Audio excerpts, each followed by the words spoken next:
कर लेते हैं तो पढ़ाई में क्या करना है आपको, पहले 10th करना है। 10th करने के बाद जब आप 12th करते हैं तो 12th करने के बाद आप किसी भी सब्जेक्ट से आप जो है ग्रेजुएट हो जाइए, यानी कि एक ग्रेजुएशन आपको करना पड़ेगा 12th के बाद। जैसे आप बीटेक कर सकते हैं, बीएससी या बीसीए, बीकॉम, बीए, यानी कि कोई भी एक जो है कर लीजिए। उसके बाद आप क्या कर सकते हैं, आईबीपीएस का एग्ज़ाम दे सकते हैं। आपको पता है आईबीपीएस का एग्ज़ाम जब आप दे देंगे, क्लियर कर लेंगे एग्ज़ाम, और जब आप आईबीपीएस के एग्ज़ाम में पास हो जाते हैं तो उसके बाद आप किसी भी बैंक का जब वैकेंसी निकलता है, सीट निकलता है खाली, कई पोस्ट होते हैं बैंक के अंदर, तो उन पोस्ट में आप जो है एग्ज़ाम दे सकते हैं और पास होके सेलेक्ट होके बैंक में जा सकते हैं जॉब करने के लिए। अब यहाँ पे बात कर लेते हैं कि क्या इसमें जो है कुछ परसेंटेज भी है जॉब करने के लिए। तो देखिए ये बिल्कुल भी नहीं है, नॉर्मल आप सिर्फ पास होने चाहिए। अगर आप सिर्फ पास हो जाते हैं बैंक के एग्ज़ाम देके तो उसमें जो है आप जा सकते हैं नौकरी करने के लिए, जॉब करने के लिए। आगे चलते हैं, आगे बात करते हैं कि देखिए बैंक में जॉब करने के लिए जब आप पास करते हैं 12th के बाद, कोई भी ग्रेजुएशन कर लेते हैं और उसके बाद जब एग्ज़ाम देके आप जाते हैं बैंक में जॉब करने के लिए, तो बैंक में कौन सा कंप्यूटर कोर्स पे काम किया जाता है, यानी कि कौन सा कंप्यूटर कोर्स आपको आना चाहिए। तो उसके लिए जान लेते हैं। उसके लिए बहुत ही आसान है, कंप्यूटर का आपको सिर्फ बेसिक नॉलेज होना चाहिए। बैंक में जॉब करने के लिए कोई भी ज़्यादा रिक्वायरमेंट नहीं है कंप्यूटर कोर्स की। उसमें सिर्फ अगर आपको बेसिक नॉलेज है तो भी आप एग्ज़ाम दे के और जब पास हो जाते हैं एग्ज़ाम तो आप बैंक के अंदर सेलेक्ट होकर जा सकते हैं।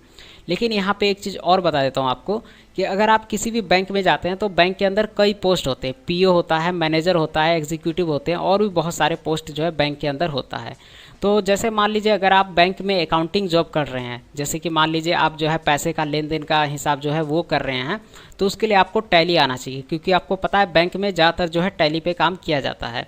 तो टैली किस कोर्स के अंदर आता है वो मैं यहाँ पे आपको बता देता हूँ। टैली सीखने के लिए आप क्या करेंगे, advance diploma in financial accounting एक कोर्स होता है ADFA, ये कोर्स कर सकते हैं। ये कोर्स आप कब करेंगे, ये कोर्स आप 12th करने के बाद जब आप ग्रेजुएशन कर रहे होते हैं तो उस टाइम पे आप किसी भी इंस्टीट्यूट से ये कोर्स भी कर सकते हैं। ये पार्ट टाइम में हो जाएगा कोर्स आपका, क्योंकि इसके लिए आपको 1 या 1.5 घंटा समय निकालना है और रोज़ इंस्टीट्यूट जाना, और उसके बाद आप सीख लेंगे। ये 1 साल का कोर्स होता है। इसके बारे में मैंने पहले से ही एक वीडियो बना रखा है, अगर आपने वो वीडियो नहीं देखा है तो आप देख सकते हैं उस वीडियो को। इस वीडियो के डिस्क्रिप्शन में मैंने लिंक दे दिया है, वहाँ पे क्लिक करके आप ADFA के बारे में ज़्यादा नॉलेज ले सकते हैं। इसके अंदर क्या सिखाया जाता है, इसके अंदर सबसे पहले आपको बेसिक कंप्यूटर का नॉलेज दिया जाता है, यानी कि बेसिक कंप्यूटर कोर्स के बारे में सिखाया जाता है कि कंप्यूटर चलाते कैसे हैं, कंप्यूटर पे टाइपिंग कैसे करते हैं, कंप्यूटर में किसी सॉफ्टवेयर को कैसे ओपन करते हैं। और उसके बाद इसके अंदर आता है एडवांस एक्सेल। अब एडवांस एक्सेल के अंदर क्या है, जितने भी अकाउंटिंग के नॉर्मल अब एडवांस एक्सेल के अंदर क्या होता है, इसमें जितना भी नॉर्मल मैथमेटिकल वर्क होता है वो सभी वर्क किस में किए जाते हैं, एडवांस एक्सेल के अंदर। उसके बाद आपको सीखना पड़ता है अकाउंटिंग। अकाउंटिंग में आता है टैली ERP 9 प्लस GST वाला। अब इसके अंदर आपको जो है पूरा डाटा एंट्री का जो भी काम होता है सब कुछ आपको इसी कोर्स में सिखा दिया जाता है। टैली के साथ साथ पूरा बेसिक कंप्यूटर भी सीख जाएंगे आप, एडवांस एक्सेल भी सीख जाएंगे और अकाउंटिंग भी सीख जाएंगे।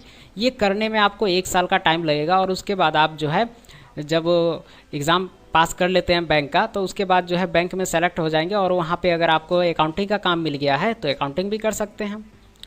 उसके बाद बात करते हैं कि अगर आप ADFA कोर्स नहीं करना चाहते हैं, जैसे कुछ लोग हैं जिनको जो है ADFA कोर्स नहीं करना है क्योंकि ज़्यादा टाइम लगता है ADFA में, तो उनके लिए भी यहाँ पे एक जो है टिप्स है। उनके लिए क्या टिप्स है कि वो जो है यहाँ पे बेसिक कंप्यूटर नॉलेज सीख सकते हैं। बेसिक कंप्यूटर नॉलेज के लिए वो जो है बेसिक कंप्यूटर कोर्स कर सकते हैं, या फिर उसकी जगह जो है CCC कोर्स कर सकते हैं। आपको पता है CCC कोर्स के अंदर भी बेसिक कंप्यूटर का ही नॉलेज दिया जाता है। और उसके बाद टैली ERP 9 कर सकते हैं। बेसिक कंप्यूटर नॉलेज कर लिया आपने, उसके बाद टैली ERP 9 कर लीजिए। अब टैली ERP 9 क्यों कर रहे हैं, क्योंकि हम बैंक के लिए यहाँ पे तैयारी कर रहे हैं, बैंक सेक्टर में काम करने के लिए, तो इसलिए यहाँ पे अकाउंटिंग हम जो है सीख रहे हैं। अकाउंटिंग सीखने से ये फ़ायदा होता है कि अगर बैंक में हमें अकाउंटिंग का भी काम मिल गया तो वहाँ पर ज़्यादा हमें लोगों से पूछना नहीं पड़ता। वैसे ट्रेनिंग तो आपको दिया जाता है नॉर्मल बैंक के अंदर, लेकिन ये कोर्स अगर आपने पहले से सीख रखा है तो वहाँ पर आपके लिए बहुत ही ईजी हो जाता है ट्रेनिंग को पास करना, तो वहाँ पर जो है आप कर सकते हैं।